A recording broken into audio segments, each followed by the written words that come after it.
Welcome to Booktalk. Today we are talking about It Started with a Friend Request by Sudeep Nagarkar.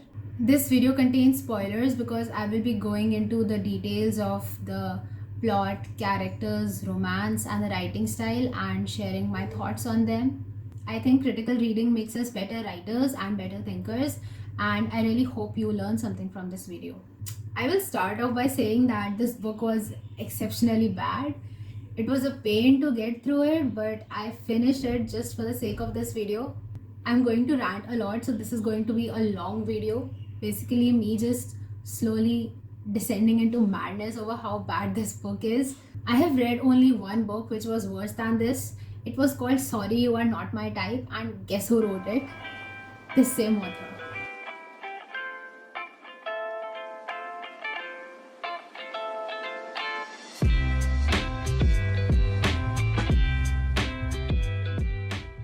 For this video, it's okay if you haven't read the book first. There's really nothing to spoil.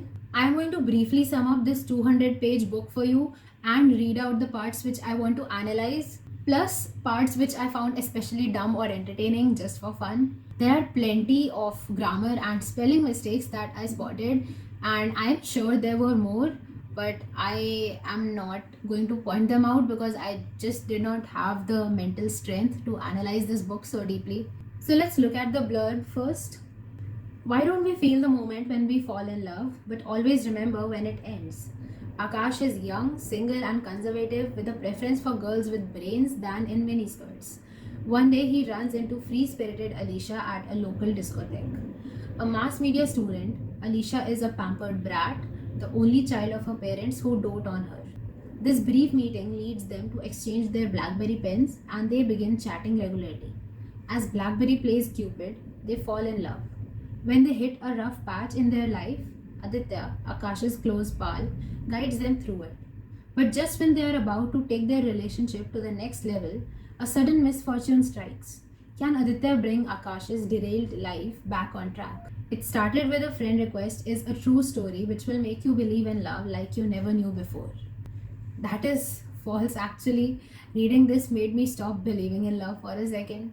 When you write a blurb, you need to introduce all your main characters, introduce the issues that they have to face, and the conflict and what is at stake. Now, if you've read this book, you will know that Tamanna is one of the main characters. She is not introduced here at all, and that is why when I started reading the book, I thought she was just a side character, which is a blunder because Tamanna and Deep's story makes up half of this book. It is running parallel to Akash and Alicia's story. This blurb also gave me the impression that Aditya was the central character who actually plays a role in the story. And I also thought that the main conflict was Aditya fixing Akash's life after this sudden misfortune, and that there will be some part about friendship and brotherhood, but Aditya is just a sidekick. He serves no actual role apart from narrating the story to us. Yes, Aditya is the narrator and he is doing things centered around Akash. It's like Akash is the planet and Aditya is the satellite. That makes me feel like Aditya is not a separate person, but like in the background, sort of a part of the plot needed to make things happen. And I feel this because Aditya does not have a thought process of his own or anything. I will discuss 2D or flat characters later in this video. Also, the conflict that Aditya was supposed to resolve, Aditya bringing Akash's derailed life back on track, is basically him having an idea out of the blue, and that is the solution to Akash's problem. Also, this blurb spends so many words on talking about how Akash and Alicia meet and fall in love, and then there's a line at the end about the climax, and that is exactly how this book is. The whole story is them meeting and loving and fighting, and then we get the climax at the end. Now, I think that there is a major blunder that this author has made. He has picked the wrong point of view. Now, there are two common points of view. In first person narration, everything that the readers see, hear, and experience about the story action comes to them through the first person narrator, that is the I character. This person is telling the story to them, describing events and their individual reaction to those events. So we can establish intimacy between this character and the readers because the readers are directly in this character's head.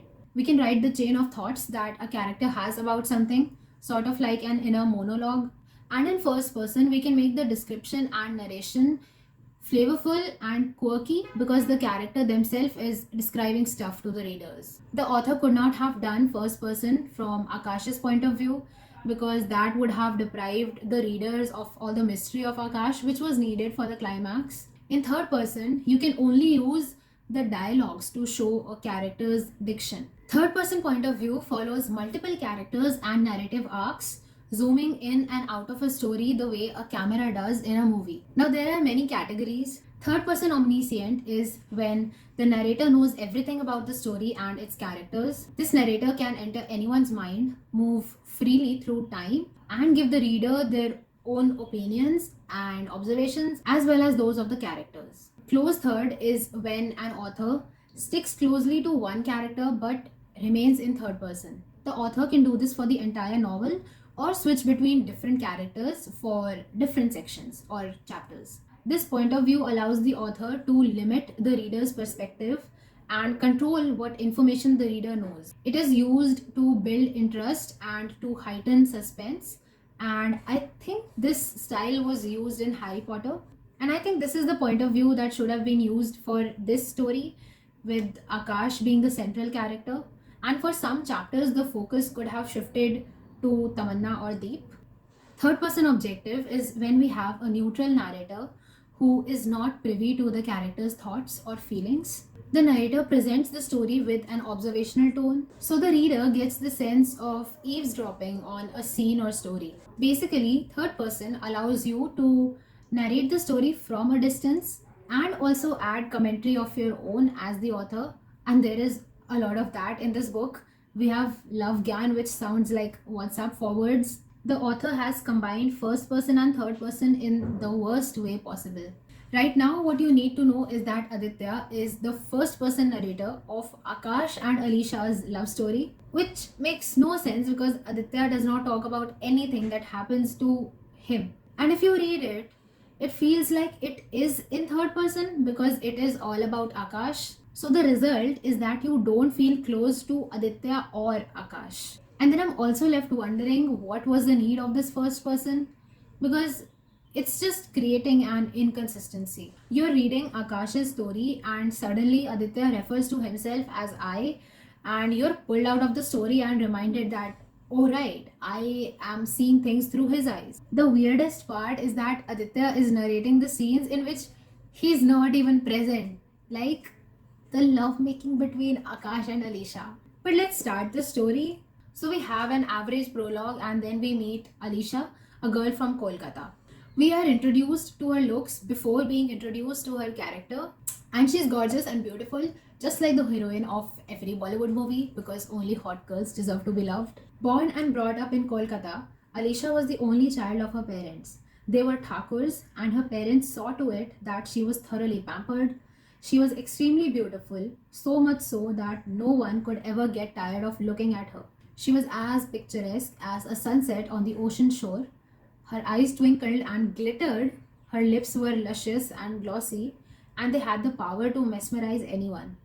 Her smile was enough to lighten up the whole of Kolkata. She was like a hot summer's day which could make one sweat. She was not a fashion freak, but knew how to carry herself gracefully. The dimples on her cheeks could give any Miss World tough competition. Not only did she possess looks to die for, she also had equally sharp brains which made her an instant hit wherever she went. She was one of the toppers of her college and had aimed to do her graduation from the dream city, Mumbai. This sounds like a class 7 kid wrote this.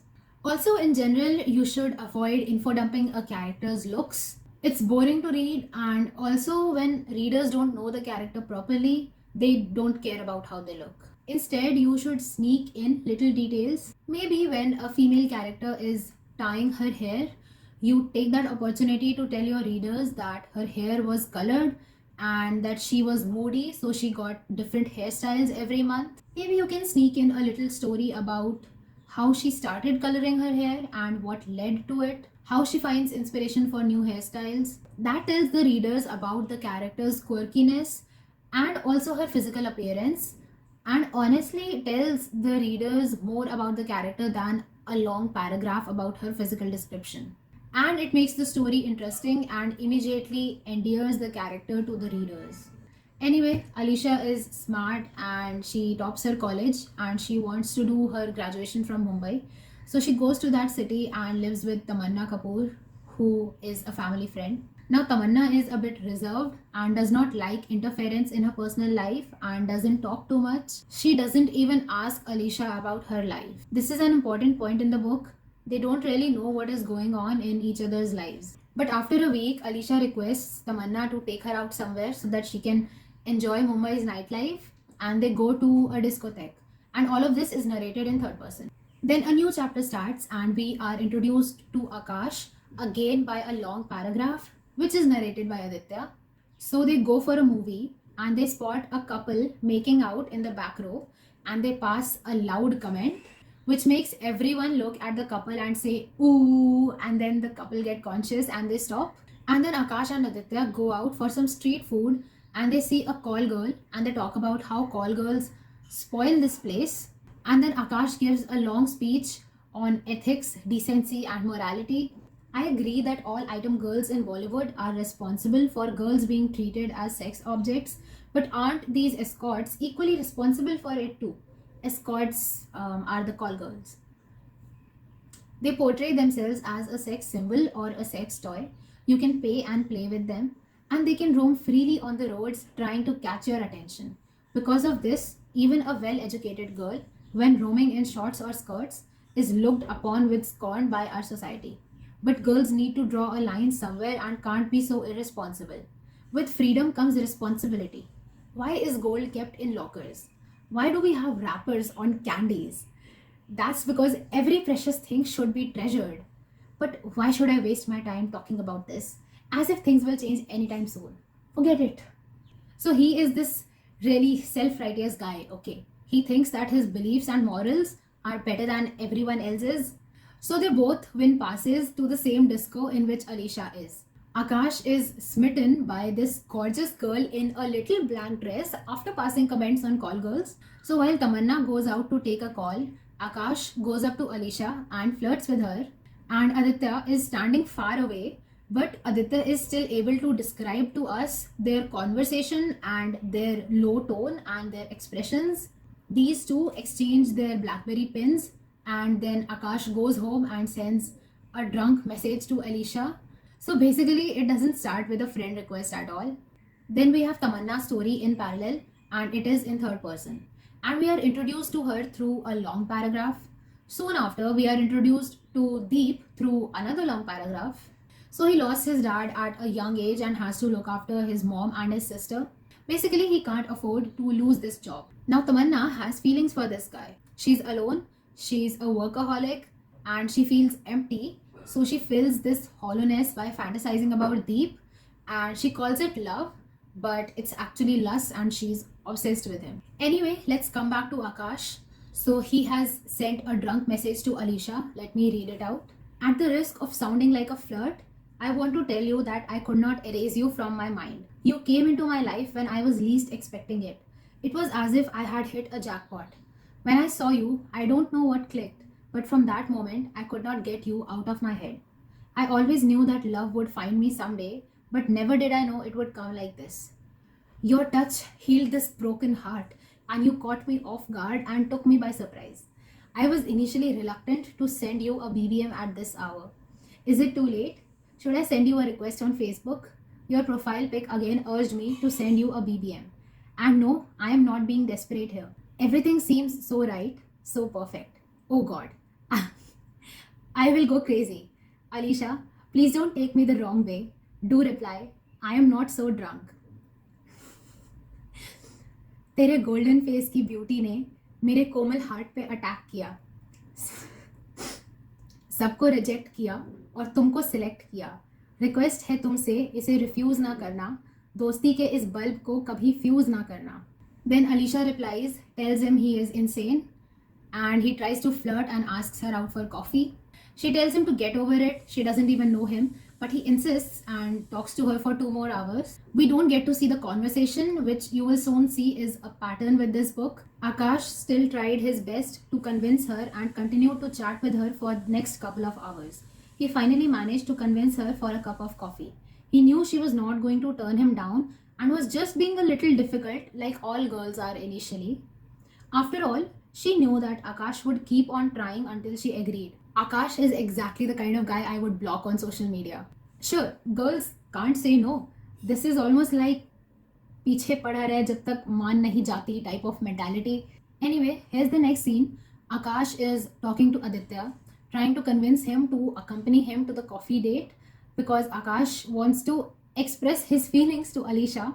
Like, what does he want to say? That I want to marry you and have your babies because you wore a sexy black dress to the disco, and I just know you will be a great wife and mother because of how the golden disco lights shone on your face. So then we have this. Aditya is saying, Akash, enough. I mean, are you telling me that even though it's hardly been a few minutes since you met her, you're in love with her and are planning to propose to her? How could you be such a despo? Think practically for once. You hardly know each other and you expect her to say, I love you too. What if she doesn't turn up? I screamed in frustration. I was trying to bring Akash back to the real world, but I failed. Akash had forced me to change my mind and agree with what he was saying. As they say, a person loses himself in love and never thinks about what will happen in the end. He was taking Mother Teresa's saying, if you judge people, you have no time to love them, way too seriously. Then Aditya says, every girl loves it when she is treated like a princess. Why don't you propose to her in the same way I proposed Ria? I am sure she will love it. I winked. These characters operate in extremes. There's no speaking loudly, speaking angrily, nope. People in this book are calm at some moment and then they start screaming out of nowhere. By the way, Aditya, who is the narrator, does not tell us about himself at all. Like, I have read this whole story from his perspective and I still don't have a single clue about his own personality. Two-dimensional or flat characters are simple and unexplained. They fit neatly into a story to serve a specific purpose, have no history, and are often predictable and logical and even non-social. Essentially, they are the perfect fill for a particular scene or plot progression. And that is an accurate description of all the characters in this book, which should not be. Ideally, your main characters should be 3D and your side characters can be 2D. Coming back to the story, Alisha does not turn up to the meeting because there is something wrong, but Akash is convinced that the spark he saw in her eyes was real and that he is in love, and the brief meeting at the disco has changed him forever. Exact words from the book. So he fixes a meeting with her again, this time at McDonald's. But Akash tells Aditya that he doesn't like Alisha just because of how beautiful she is, but also because of her nature and because their wavelengths match. But I don't know what he's talking about because there's not one substantial conversation between them in this book. So we never really get to see who Alisha is as a person. We are just shown the most meaningless, generic flirting, which was not even cute. And because of all that, I did not feel invested in the characters at all. So they meet at McDonald's, and this is the first time they are properly meeting after those 10 minutes of chatting at the disco. Aditya makes some excuse, goes away so that Akash can get some time with Alisha, and sends him a WhatsApp text.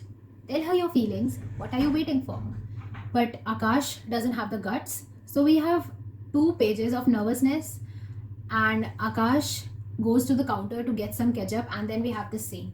So Aditya is saying this. So Alisha, how is life in Mumbai? I broke the silence. It's different from Kolkata, definitely. Kolkata shows you a different culture while Mumbai is totally different. Blah blah blah blah. So he asks, how is Akash?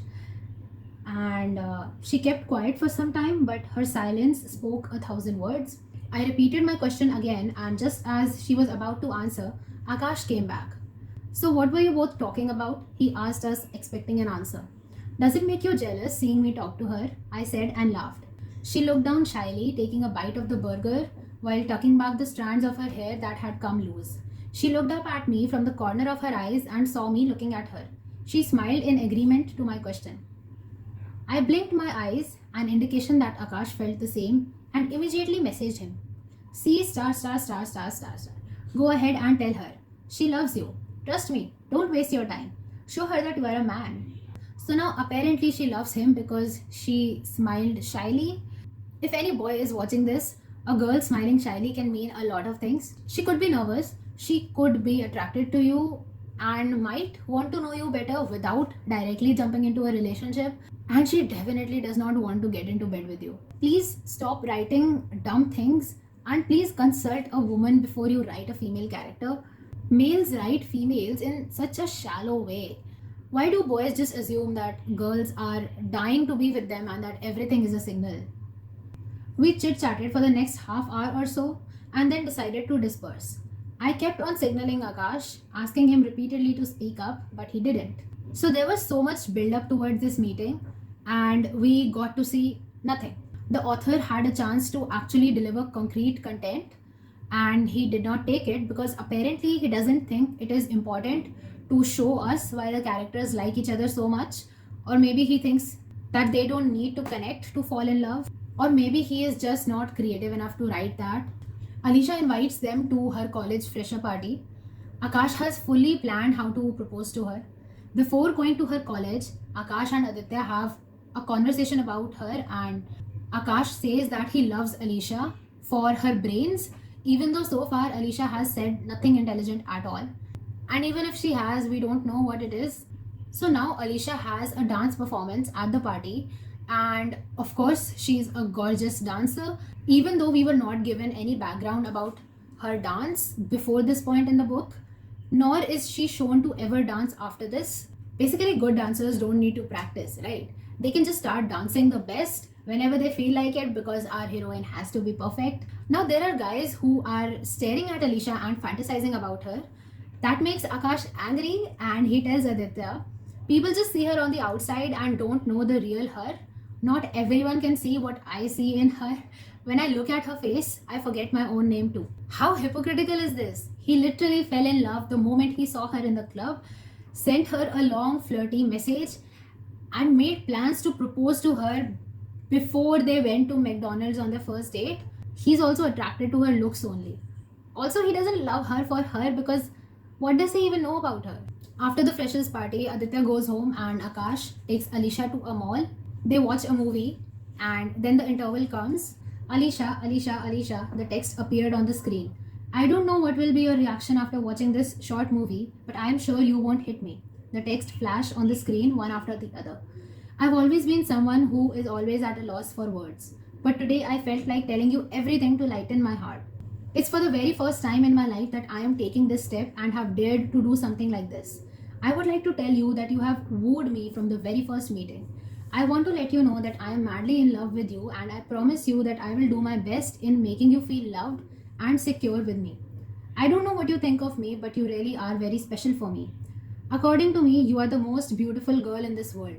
Megan Fox is no match for you. The stars lose their shine when I think about your smile. I've seen dreams of me kissing you and have spent lonely nights thinking of you. If only you could hear my heart's voice, you would have known that I will love you like no one else. The days have passed since I feel your love in every song. Now it's time to say what I have kept hidden for so long. I want you to stay by my side. Alicia, I love you. I love you so much that I cannot express it enough. I have a small surprise to let you know that you are my life. I have never felt so good. This book is full of sweeping, dramatic statements of everlasting love, sometimes an entire page long. I don't understand love stories like these. I think there are two types of crushes.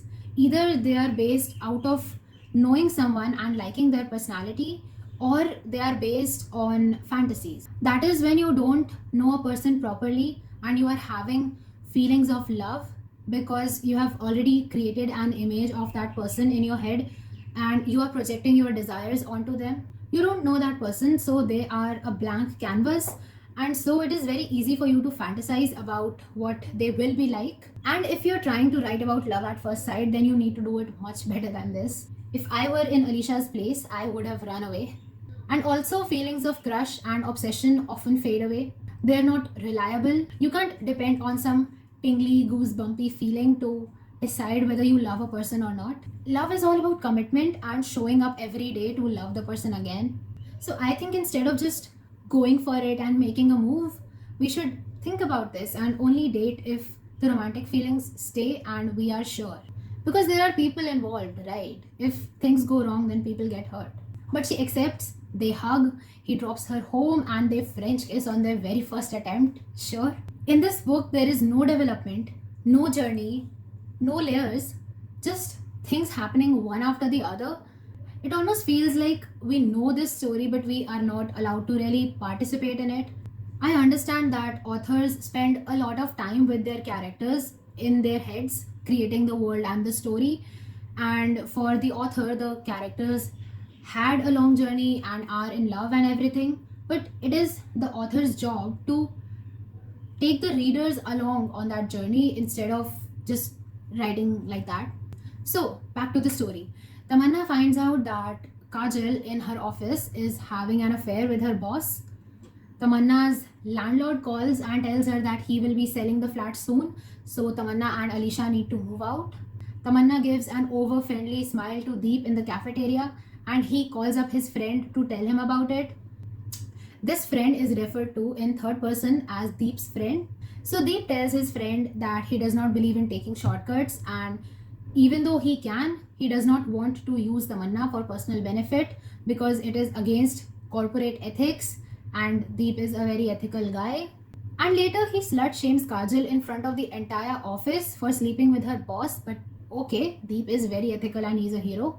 Then one night there is some problem with the computers in the office and Deep is there with Tamanna late at night and she tells him to call her Tammy instead of ma'am. She thinks of this as their first date and then goes home and in her tab she writes semi-erotic fantasies about him. Later there is an office party where Tamanna gets so drunk that she can't function and Deep has to drop her home. She's very clingy throughout the car ride and she confesses her feelings and reads out shitty poetry from her tab and very conveniently forgets everything the next day. Here is something that Tamanna writes in her tab. Sometimes I wonder how I feel about you. Sometimes I am scared of these feelings as I don't know anything about you. Still the dreams about you are so vivid and clear that I feel true happiness and my fear disappears. Blah blah blah blah blah blah. I fantasize your strong arms around me and that makes me feel so safe.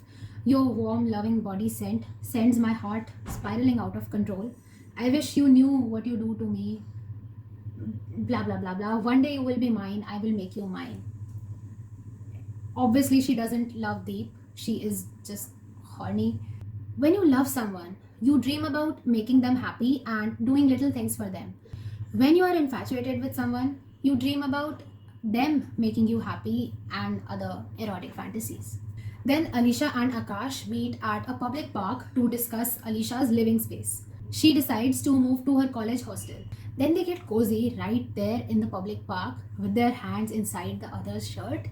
Even though earlier Akash passed comments on that couple in the movie theater for doing the same thing, if you remember. So Alisha shifts to the hostel. When she's leaving, Tamanna hugs her and tells her to keep in touch and to call her if she needs to. That's it. Alisha then moves to the hostel and her roommate is named Kritika. So we have this scene. I am searching for some hot photos of Robert Pattinson. I wish I could find a nude one. I would take off these posters on the wall and put up just his picture, Kritika said with a naughty smile on her face. Yeah, he is fucking hot. I have watched his intimate scene from Twilight so many times and I still feel goosebumps every time I watch it, Alisha replied. Are you engaged? I mean, are you dating someone? Kritika asked casually. She was a complete mismatch to Tamanna. Kritika liked getting involved in the personal affairs of other people, not because she loved gossiping, but because she was over-friendly. Yes, his name is Akash. He is working at the RS group here in Mumbai itself. We met sometime back in a club, Alisha answered. I am sure he is not as hot as Robert. Look at this pic. I could literally bite his lips. They are so juicy, Kritika exclaimed. They both laughed and together downloaded some hot pictures of their favorite stars. Then Alisha asks if she can sometimes invite Akash over and Kritika says yet. So, you are a darling. Love you, sweetie. Alisha told Kritika for being such a sport and letting Akash come at night. Go to sleep, baby. It's too late. Presentations and exams are just around the corner, Kritika said jokingly, to which both of them laughed. This author clearly does not know how girls interact with each other. Then we have some boring scenes about Kritika and Alisha's presentation in college, and then they make fun of their professor, and then they make fun of some girl who is in their class. Then in the evening, Alisha and Akash go out on a date. While walking back towards the railway station, Akash saw an exclusive women's shop. He kept staring at the poster inside the shop. It had a supermodel wearing a bikini on it. Alisha didn't notice it until she turned her face toward Akash and saw him staring at the poster. How cheap. You're sick, Akash. We're in the middle of the road and you're staring at that poster like a despo. Don't talk to me. Buzz off. Alisha shouted in anger and started walking ahead of Akash as if she didn't know him. Don't get angry, Jan, please. You are my Minnie. I was not looking at her. I was thinking about something, said Akash, trying to explain himself. Akash, stop saying Jan and Minnie and blah blah. It's not going to affect me. I can't believe the way you were staring at her cleavage. It makes me think you are with me out of desperation. So Alisha is walking away from him and Akash starts following her and he says that the poster is not real, and Alisha says that if she was real you would have fucked her in the showroom, and just 10 pages ago she was ogling at Robert Pattinson. I just hate girls like that. There is nothing about Alisha that makes her lovable.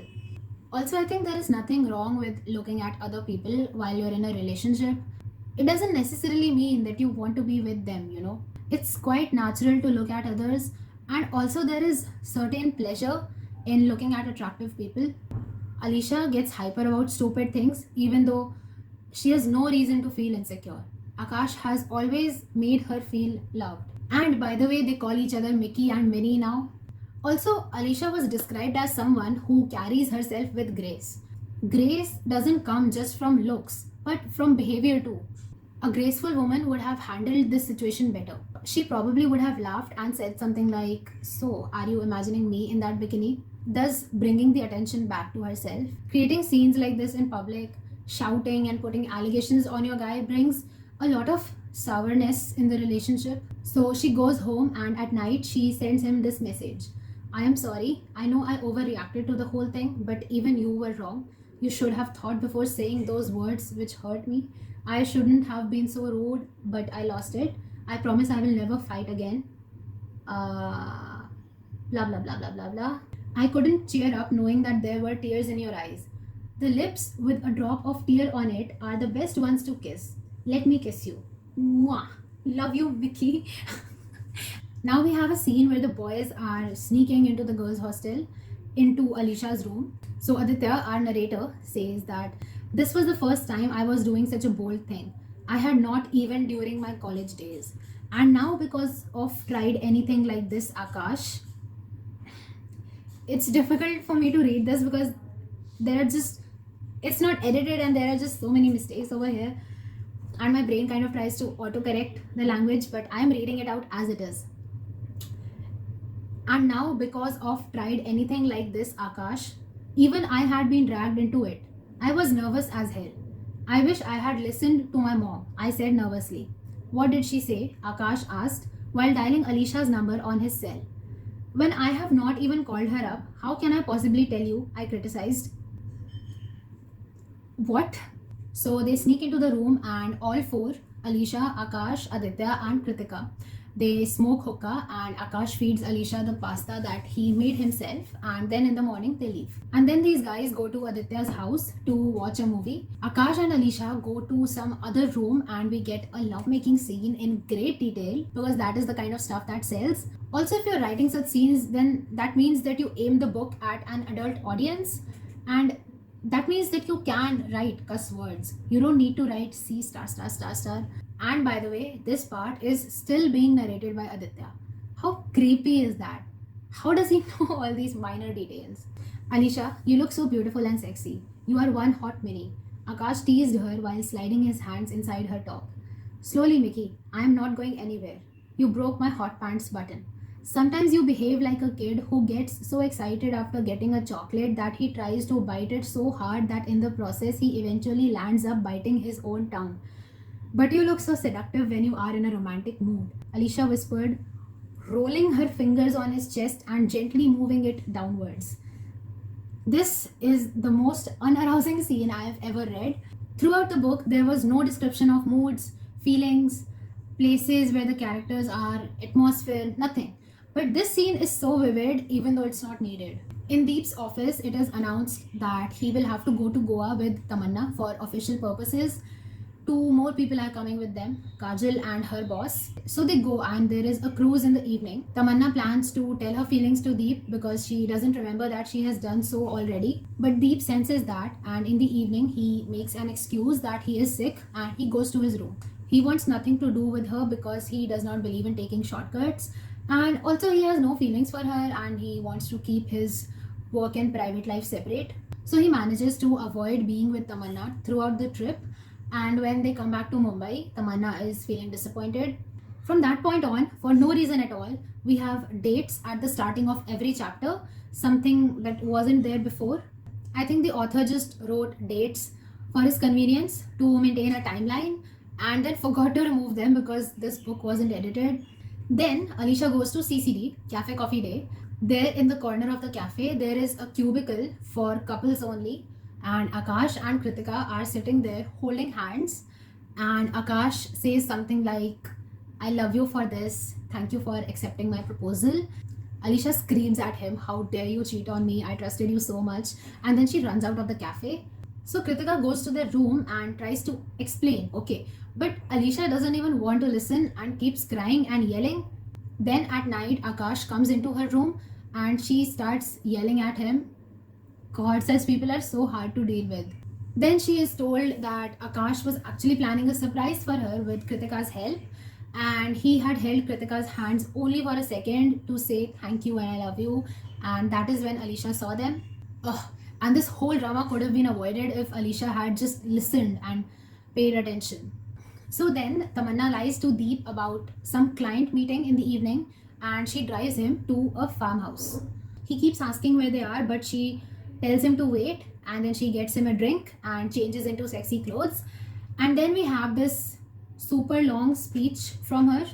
There is some string attached between us that brings me closer to you every time you smile at me. As we slowly got to know each other, I started daydreaming, thinking about us taking long walks, holding hands, kissing each other, and doing everything that lovers do, from gentle kisses to passionate moans. I have waited so long to express what I feel. Blah blah blah blah blah blah.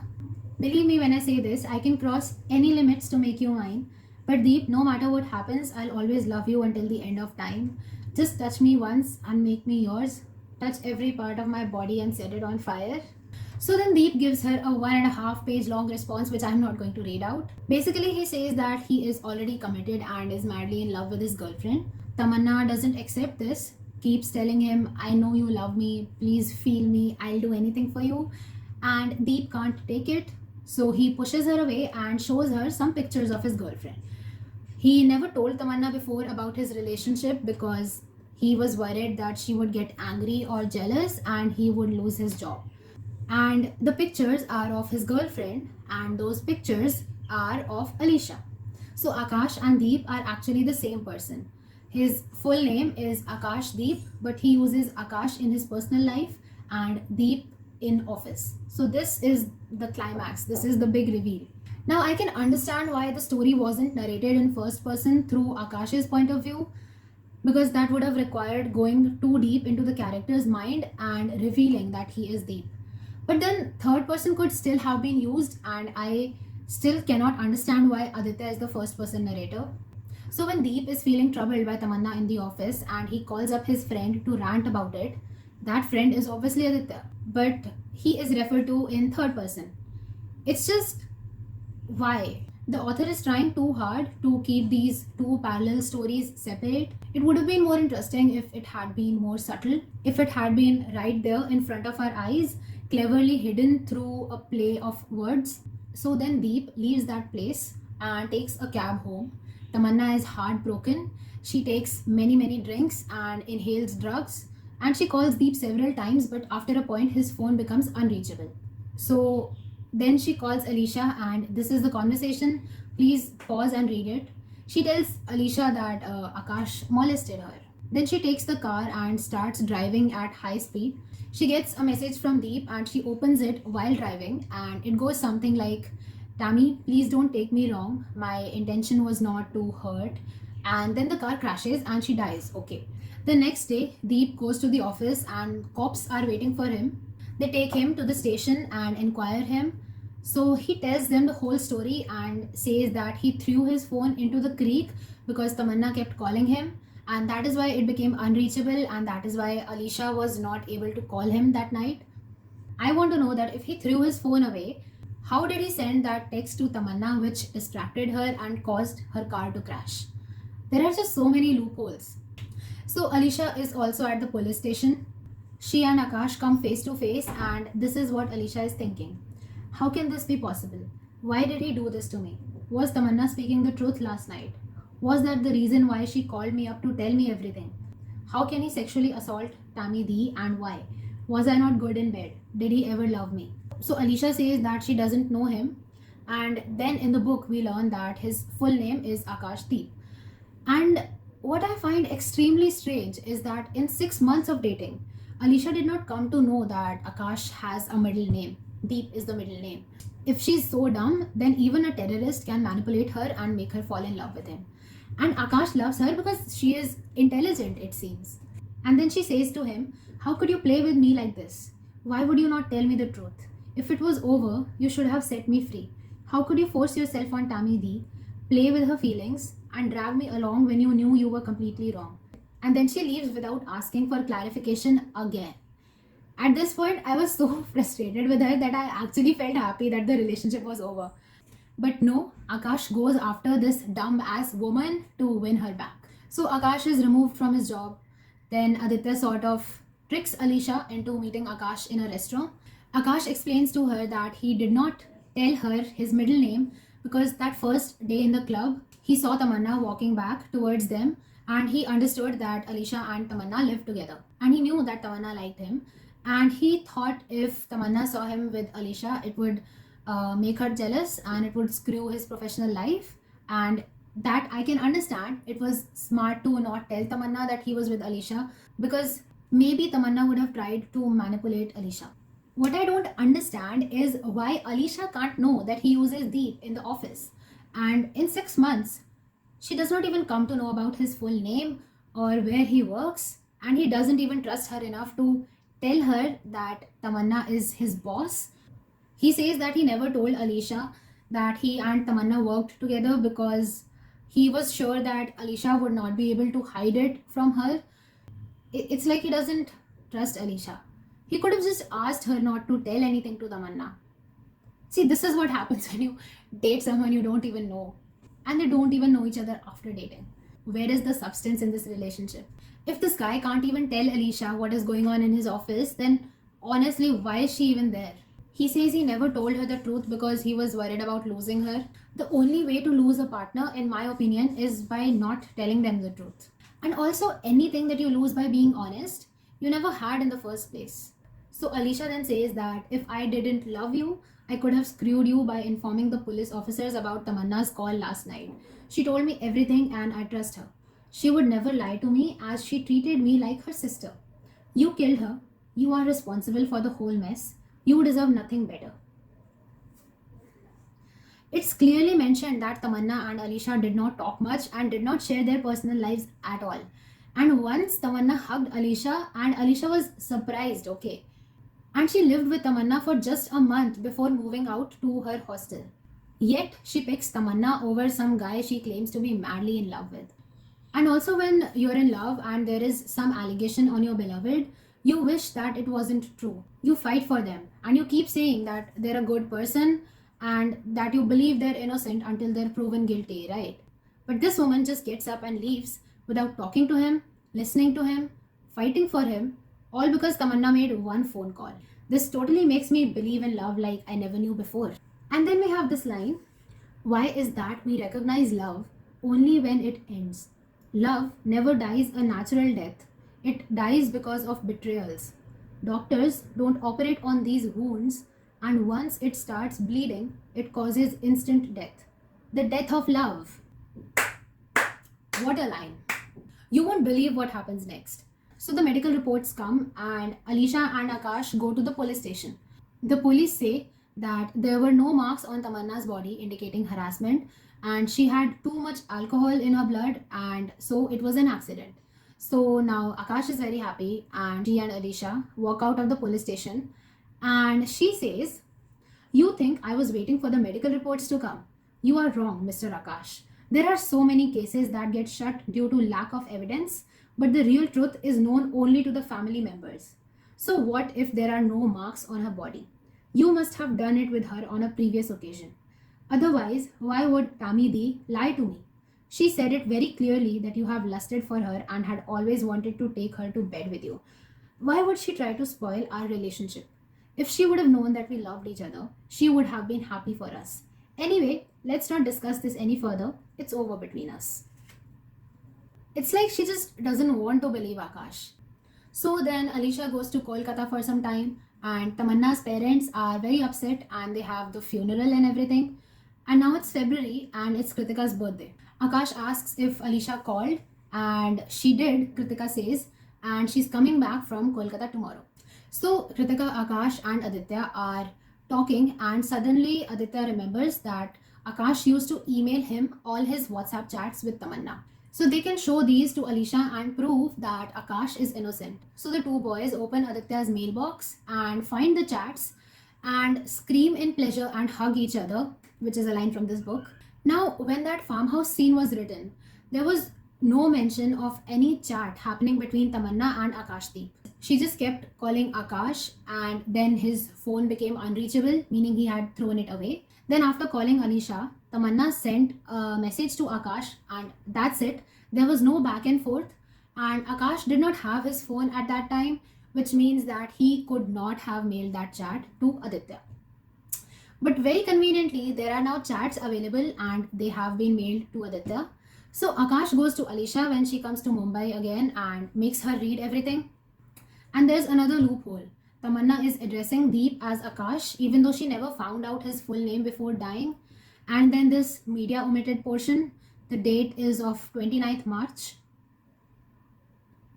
And remember that message that Tamanna was reading before she died?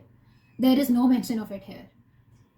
There's so much inconsistency. It feels like the author just wrote this in one go, whatever came to his mind, and did not even bother to check if he had written that in the previous chapter.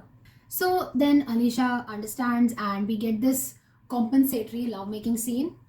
And then Alicia feels something under the bedsheet. So they are in Tamanna's apartment right now, which was going to be sold, but I don't know. It's not sold yet, and here they are on her bed. It's a pen drive. So they plug it into a computer. It's Tamanna's pen drive, and there is a folder called Akash. Even though she did not know his name was Akash at that time, but okay. And there are shitty poems in that. अगर तुझको ना पा सकी तो जिंदगी ना रहेगी बाकी, अगर तू मेरा ना हो पाया तो मुझसे पीछा कहाँ जाएगा छुड़ा के, आना तो तुझे फिर यही है क्योंकि मेरे बिना तेरी जिंदगी कहाँ पूरी है, आज छू ले मेरी जवानी को वरना क्या नाम दूंगी अपनी कहानी को. And then Alisha and Akash go back to making love. Here is our last scene. She is accusing him of watching porn and she's fighting with him. Please pause and read it. I just don't have the capacity to read it out. And this can be seen as cute, but it's not teasing banter, you know. She's screaming at him and creating a scene, and this is pretty toxic. Thank God this book is over. I was getting so tired of reading it. Now, I'm just really surprised that a book of this level was published by Random House. How is this a bestseller? How does this have good reviews on the internet when it lacks everything? It lacks good descriptions. There's hardly any mood setting.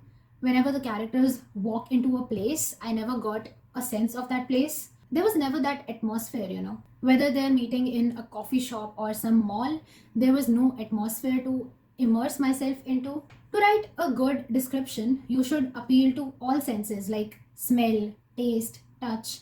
Instead of writing that your characters stayed at a luxurious hotel, create that atmosphere through your words.